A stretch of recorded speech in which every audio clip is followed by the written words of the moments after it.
USA. And for those of you who are not familiar with our organization, we're an American 501c3, a think tank, and we focus on U.S.-Japan relations and research and analysis of it in a bilateral, regional, and in global terms. And in keeping with that focus, today we're going to be discussing, of course, Myanmar, and in particular, how our two countries, Japan and the United States, can best jointly assist Myanmar in its continued development 4 years after the transition from a military government to a quasi-civilian government. Myanmar, of course, is a major target of assistance of both our countries, Japan and the United States, and that's because it really holds potential for both countries, both the United States and Japan, economically, strategically, and also in terms of improvements in human rights and democratization. Our ultimate goal for this conference is to identify some specific activities and programs for both governmental and non-governmental organizations such as Sasakawa USA, groups in the United States and Japan who can work together and in concert with one another to assist Myanmar's development. And in the aftermath of today's conference and some further discussions, we'll be putting out a report that will include our suggestions and recommendations. We've assembled what I think is a really terrific group of speakers from Myanmar, from Japan, from the United States for these discussions. And in fact, it's quite a large group of speakers, and we do have a limited amount of time today, so we're going to try and keep moving rather briskly throughout. In fact, all of you should have some bios that were given to you when you registered that list an agenda that lists all the bios of the speakers that we have. And so one way we're going to try and save a little bit of time is by not going into any great detail about people's CVs and all their accomplishments, but rather keep all their introductions quite brief. So we're going to begin this morning with a speech by Dennis Blair, Admiral Dennis Blair, who is the chairman and CEO of Sasakawa USA. And so in keeping with this practice of brief introductions, I'm going to leave it at that and turn things right over to Admiral Blair.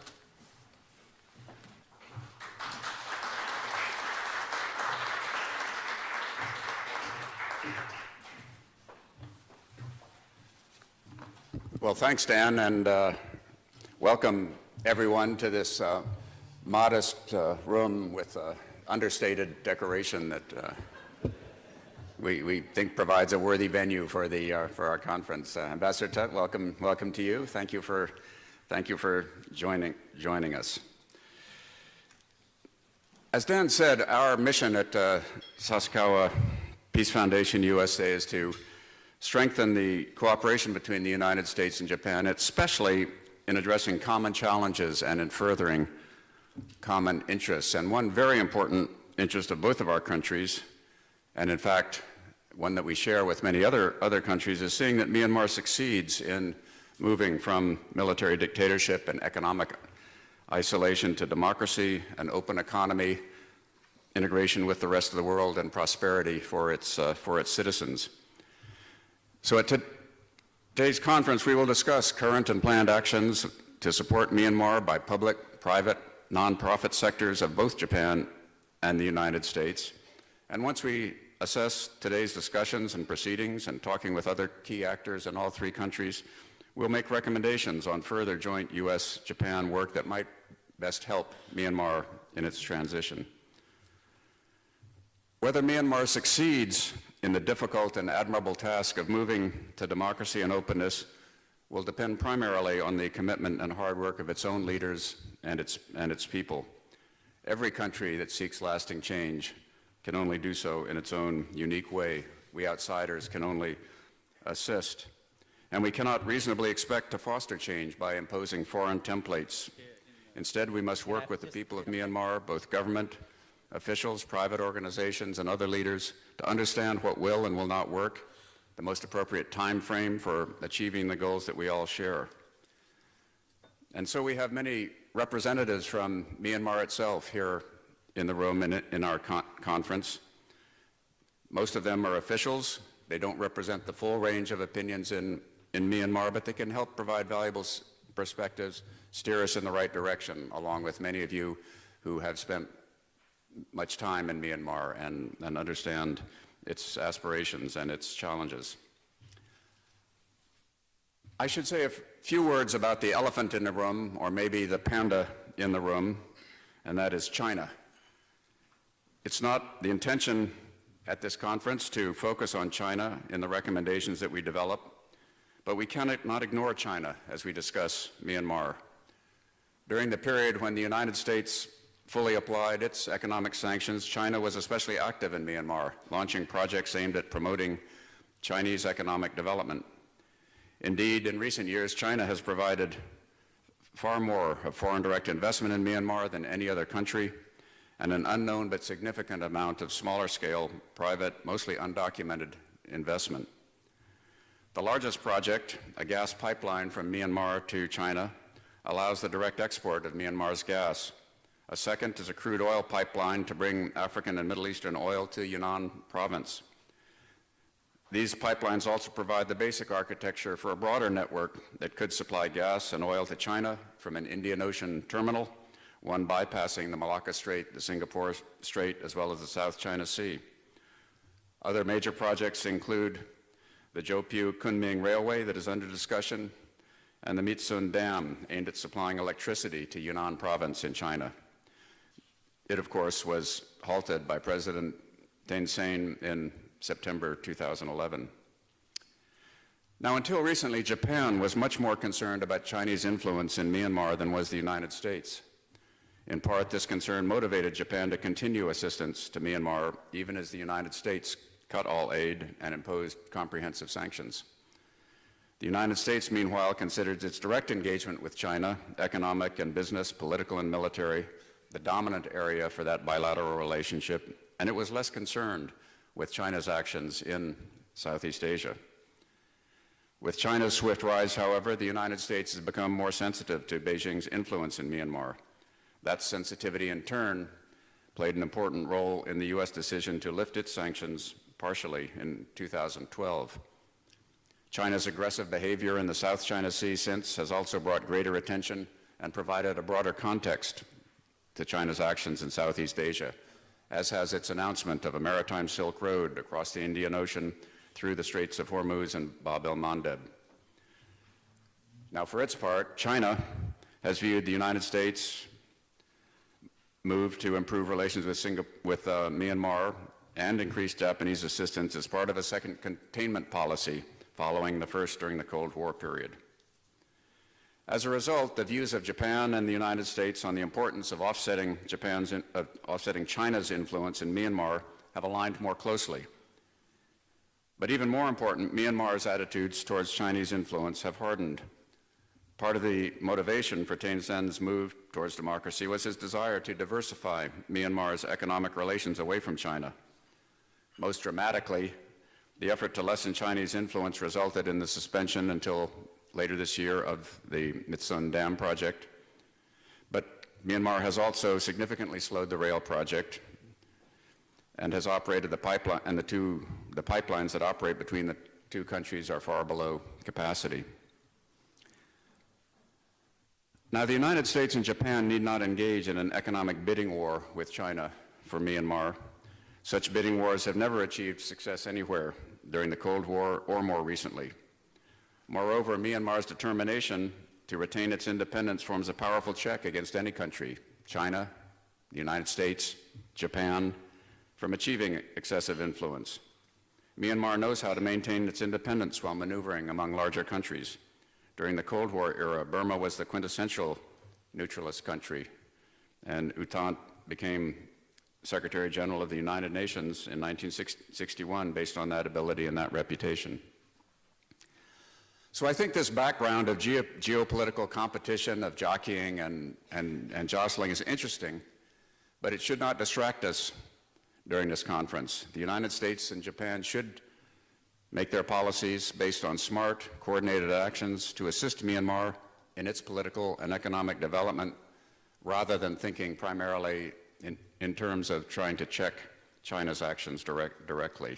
So let's do the right thing for the right reasons. We want to look into the future during this conference, but we also must understand history. The United States and Japan have taken very different approaches to Myanmar in the past, and these differences have shaped our different policies over the years. Japan invaded Burma during the Second World War, effectively ending British colonial rule. In the fighting that followed, nearly 2/3 of all Japanese soldiers who were sent to that theater were killed. In the post-war period, Japan felt a special obligation to Burma, consistently providing generous assistance, and did not impose sanctions on the country's successive military governments. Indeed, over the years, Japan has been by far the largest foreign donor to Myanmar, providing about $2.2 billion through 1988, and after that, significant humanitarian assistance and debt relief before the start of the current efforts. The American experience with Burma was quite different. During the Second World War, American General Joseph Stilwell commanded a combined force of nationalist Chinese and British Indian forces and drove back the Japanese invasion, while at the same time supplying nationalist forces in China. In the immediate post-war period, U.S. policy in Burma focused on opposing communist China. With improvements in U.S.-China relations and the military takeover in Burma, however, the United States based its policies on human rights concerns, imposing a broad array of sanctions. In addition to Japan's different historical perspectives on Myanmar, Tokyo has a much longer history of development assistance, beginning with World War II reparations to Burma and a tradition of minimal involvement in internal political developments. The United States, while also providing some economic assistance to Myanmar over the years, has never shied away from using sanctions in an effort to change the country's domestic politics. With Myanmar's decision to move away from the military regime towards a more open democratic governance, the contrast between American policies on the one hand and Japanese policies on the other hand has narrowed, and the chances for cooperation and complementarity have grown. One of the issues we need to address in this conference is patience. It's a truism that Japan has more patience in dealing with other countries than the United States, and like all truisms, this one reflects part of the story, although not all of it. Japan has doggedly pursued development goals in Myanmar, often against American opposition and despite political problems in that country. It has achieved impressive results in improved health and education in many specific locations throughout Myanmar.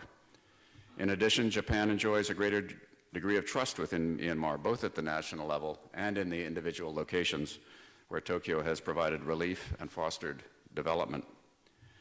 However, the Japanese approach is limited by an absence of pressure on Myanmar's governments to change its repressive policies and improve democratic institutions. Although Japanese representatives have quietly counseled Myanmar's leaders to change, and in some cases have made progress on specific issues, a lack of consistent pressure on the authoritarian regime has allowed Myanmar, in many cases, to take Japan's assistance for granted. The United States, for its part, famously impatient, commits to plans with metrics, deadlines, continually assesses progress, and makes its assistance very conditional. A recent Washington Post editorial reflected these tendencies. It judges Myanmar's current progress inadequate. It laments the American removal of sanctions and implicitly argues for their reimposition. The American approach has the virtue of steady, explicit pressure for change with the promise of greater rewards if change is made. But it too has its limitations. It has led to suspicion, resentment, and obstinacy within Myanmar. The cumbersome U.S. governance framework sometimes makes delivery of promised assistance slow and complicated, resulting in disappointments. And it has real effects. In 2008, in response to the devastation wrought by Cyclone Nargis, the United States dispatched a naval task force to assist in saving lives and alleviating suffering, as we routinely do throughout the region. The Myanmar government, however, refused to allow direct and immediate delivery of the aid because of suspicions of U.S. intentions and the planned referendum on the Constitution of 2008 at that time. and thus relief, much needed relief to individual citizens, did not occur. In addition to differing levels of patience, Japan and the United States diverge over judgments on the right incentives. As we in this conference think about recommendations on assistance programs and projects for Myanmar, we must not lose sight of these differences. It's not enough, for example, for the United States to play the bad cop and Japan to play the good cop. It's not enough for Japan to continue to provide assistance without using its enormous influence to help move Myanmar toward a truly democratic institutions that protect rights and freedoms of its people and provide them a better life. Japan needs to develop more urgency in keeping Myanmar on the road to openness and democracy. By the same token, it's not enough for the United States to condition all of its assistance on difficult near-term political steps such as changing Myanmar's constitution. American assistance programs must engage Myanmar's government and other stakeholders for the long term. They must focus on practical, incremental, peaceful steps that Myanmar can take in its difficult and complicated transition from authoritarian to representative government. So finally, let me make a few observations about the present situation in Myanmar. Two important developments this year will have a decisive impact on Myanmar's future. First, the national elections, which are scheduled towards the end of the year, and second, a possible ceasefire between the ethnic minority groups and the central government. The national elections in Myanmar are controversial in the United States because Aung San Suu Kyi is ineligible to stand for president, and Myanmar's armed forces are assigned 25% of the seats in the legislature.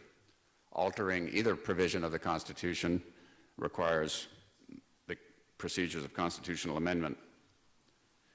Transitions to democracy have always taken time, with steps both forward and backwards.